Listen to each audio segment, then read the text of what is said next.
Welcome to this short video, summarising the top 5 takeaways from The Servant by James C. Hunter.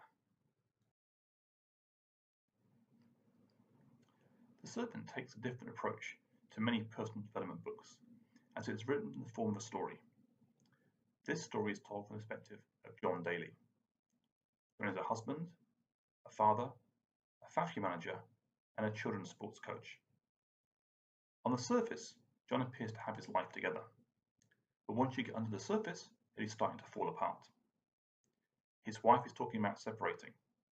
He's not connected to his children. There are union issues at the factory, and parents are withdrawing children from the baseball team that he coaches. Therefore, John's wife and his pastor recommended that he join a retreat at a monastery to refocus his priorities and his leadership approach.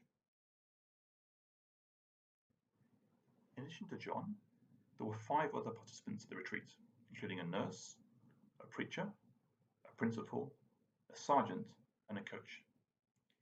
Each participant brought different experiences and perspectives to the retreat, which was chaired by a monk. The monk facilitating the retreat was a former Navy captain and later Fortune 500 CEO who was famous for turning around failing companies.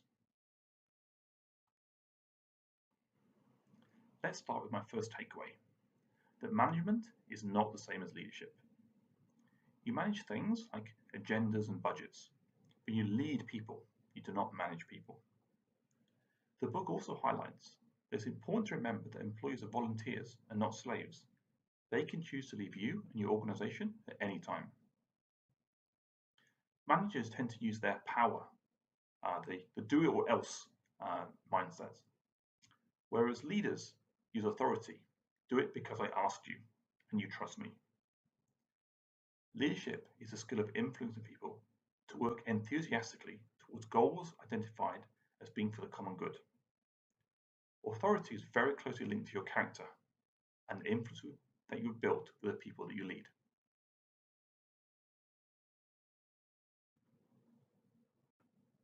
My second takeaway is that you need to change the paradigm to focus on the customer. In the old paradigm, employees look upwards and serve the person above them, their boss or manager. The employee serves their supervisor serves their manager, and so on up the corporate hierarchy. But everyone is looking internally and away from the customer. In the new paradigm, the triangle is inverted. Employees continue to look upwards, but that means that everyone in the company is now looking towards and ultimately serving the customer.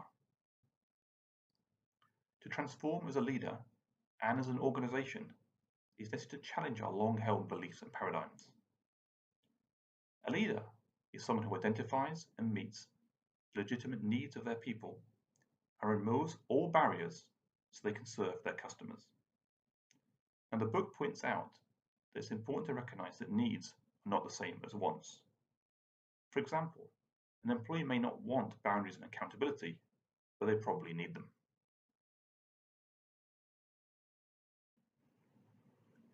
My third takeaway was the interrelationship between leadership and love. The book explains that leadership is built on authority. Authority is built on service and sacrifice for those you lead. Service and sacrifice is built on love, and love is built on will. Will being the combination of intent and action. The concept of love was one of the most unexpected topics in the book, and it was also one of the largest chapters. In this context, love is a behavior, a choice, and an action, not just a warm, fluffy, romantic feeling. One of the most challenging concepts to understand was that love and leadership are synonymous. By loving those we serve, we build authority, and with authority, we can lead. My penultimate takeaway relates to creating the environment for change. In a garden, you must create the right environment for your plants to grow. You cannot make them grow yourself. Similarly, in a business context, you need to create the right environment for your team to grow and flourish. Like a garden, you must constantly ask yourself what your team requires and then provide it. Don't be impatient. As with the garden, it will take time for your team to bloom. Ultimately, the only person that you can change is yourself. However, you can create the right environment for others to change themselves.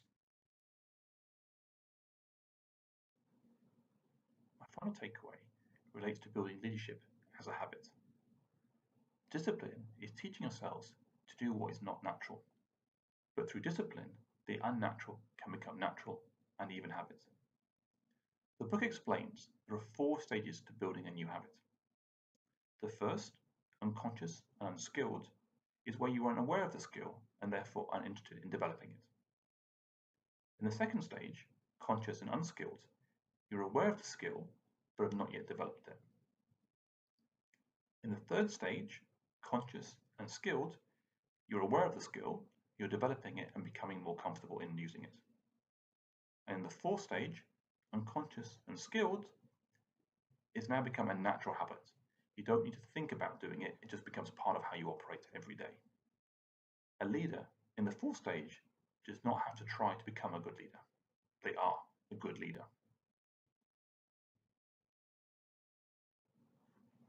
So in summary, my top 5 takeaways from The Servant are: management is not the same as leadership. You need to change the paradigm to serve the customer. Love is synonymous with leadership. You cannot change others, but you can create the right environment for them to change. And leadership is a skill. It is time and practice to build the habit.